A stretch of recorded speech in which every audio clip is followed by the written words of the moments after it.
Alright guys, Papa Pepper back once again here at the Abundant Harvest Homestead. I'm making this video first of all to kind of be a video documentation to help keep me on track. And I know that if you guys see it, then you guys are going to ask questions. If you guys ask questions, that's going to prompt me to continue doing the things I'm supposed to be doing to help keep me on track and get some of this stuff done. This is really the three most important, I believe, things that I need to be working on, and it's hard for me to prioritize sometimes, and also a lot of times other projects are more fun for me. Something comes up and I want to do it, and if you have something you have to do versus something you want to do, a lot of times you lean towards that want, even if there's something that is actually much more important to accomplish, to get done, to do. That's where I've been for a while now. I have this first project, which is actually sitting right here. I've had all the materials for it for well over a year. I started trying to work on it. I wanted it done before last winter.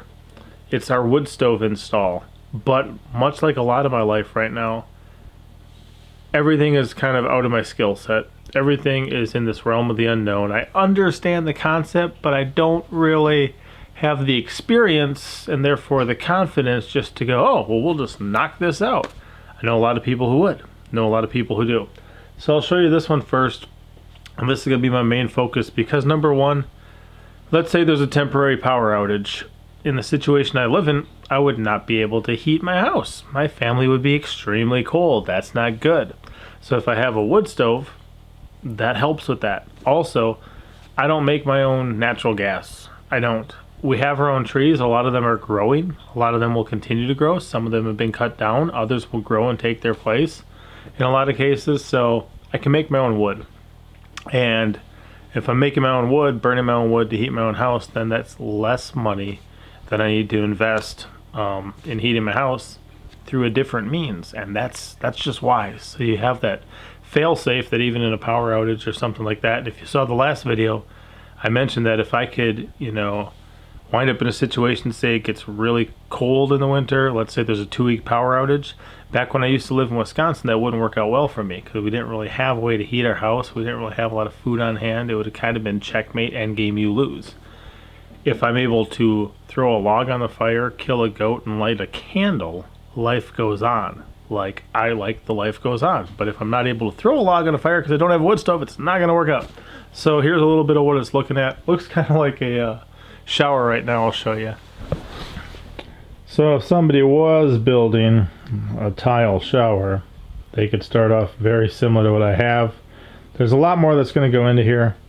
Right now I do have a pretty solid base. I do have some Durock concrete board, and I'm starting with some lath down there. I've got a big plan. Obviously, when we get this thing built, we'll move the couch.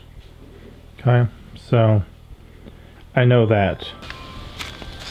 As far as level of importance, the second most important task I have is the one behind me. It started off as a big hole in the ground quite a while ago. Then I began working on it quite a while ago, and I still have not finished it. There's an amount of time, help, finances, and resources that all need to come together to be able to pull this off, and it's had a hard time lining up for a while now. Unlike my wood stove build, where I have all the resources that I need, this one I still need some stuff for. I'm going to need some metal. I'm going to need some concrete. There's some other stuff going on. But this is going to be my root cellar build, which is also a storm shelter. We just canned up a ton of stuff from 50 meat chickens that we butchered. Made a lot of quarts of broth. We got a lot of cans of breast meat. We've got cans of other stuff. We're really just so blessed to be able to have that, especially just raising our own chickens with some non-GMO feed, taking care of them, and then being there for the whole process. Looking forward to having that, on hand, but the places that we have it stored right now is not ideal. I want this in the root cellar. Moreover, we live in an area that tornadoes can come. Things can happen.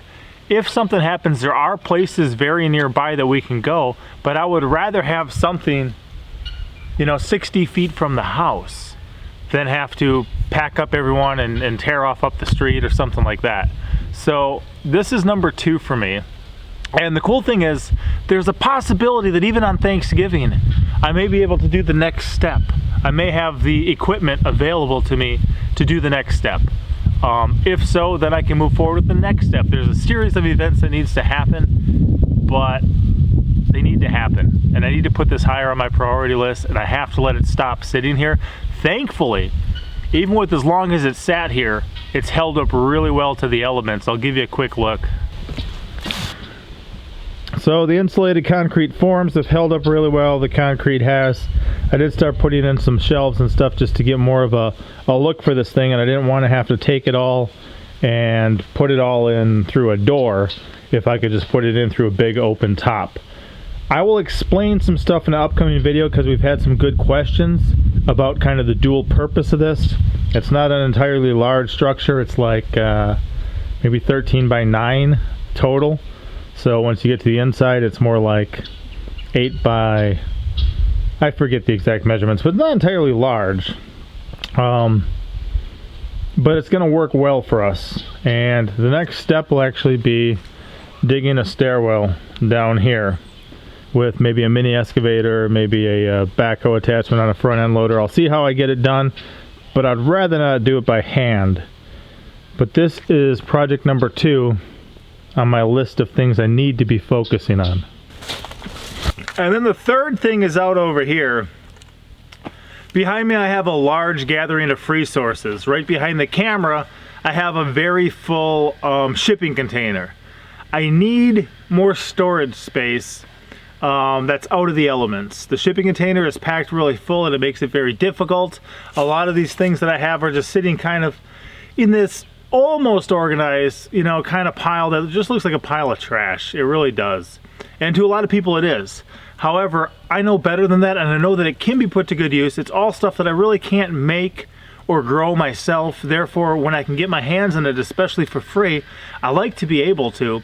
And we do have it here, and we do have it available, but I also should be protecting it better. So my goal is to go next to my shipping container, take down this racking here, but build a 16-foot overhang. Have like a 16-foot, man, what do they even call that? Lean-to, pretty much. Coming off the side of here, put in a big series of shelves and racking and stuff like that. One thing I can do is I can clean up a bunch of this and organize it a whole lot better. Another thing that I can do is work my way through some of the stuff that doesn't necessarily need to be in the shipping container, but can be in an environment like a covered area. And then I can go through some of the stuff in the house and put that in the shipping container and just make a lot of things in life easier. Now, in the midst of all this, I do have a lot of things I am working on. There's a lot of trees that are down that I need to cut up for firewood or other things. I've got a ton of buckets, 5-gallon buckets full of rocks for my rock pillar fence. I've got this whole area here is going to be backfilled. There's a lot of stuff going on in the garden, a lot of stuff going on up by the pond. There's a lot of projects. Finishing the mini barn actually and continuing that project, but at the moment I need to prioritize. I need to focus on the ones that really need to be done. And like I said, putting this out there gives me this reminder. It also gives you guys a peek of some of the things, the ins and out of our life that I'm struggling with, I'm wrestling with right now.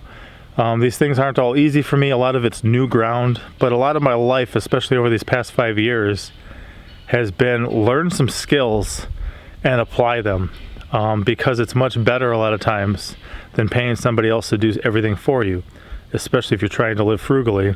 And I really do like gaining knowledge, gaining experience, gaining you know, a skill set that can then come in later. I've got some metal right back here. I've got to get out to a buddy for his chicken coop, that white stuff right there. I've only bent up a little bit of metal. It was this stuff here. But I learned how to do it, learned how to function with the thing. When he described what he needed, I was able to do that because I had that skill set. I know how to use some trim coil and a brake and how to make different shapes and different things and to think through stuff. So It's been a blessing. So guys, hopefully you'll see some progress reports on these. Hopefully you'll see some of these things moving forward. If you don't, feel free to call me out. Feel free to ask in the comment section, hey Papa, you said you were going to be doing this. I haven't seen any of that. What's going on? Why aren't you working on your priorities? I mean, be nice about it, be encouraging. Don't discourage me, that won't help. But feel free to keep me accountable, and I appreciate you guys checking it out. Any of you guys done anything like this before? Anyone put in a wood stove and built a whole like stone hearth for it, a stone platform for it? Anyone put in their own root cellar? You know, let me know. Was it your first time? Did you get over kind of the, I don't want to say anxiety, but the intimidation of stepping out into the unknown? Or do you have a different story where you didn't know how to do something, you only had the drive and the desire and you knew that you had to, so you stepped out into an intimidating situation and you say, you know what, I've got to do this, so let's do it right, and you had a success? If so, leave that, because it can encourage me, it can encourage others to read in the comment section, and I will see you guys next time. Papa out.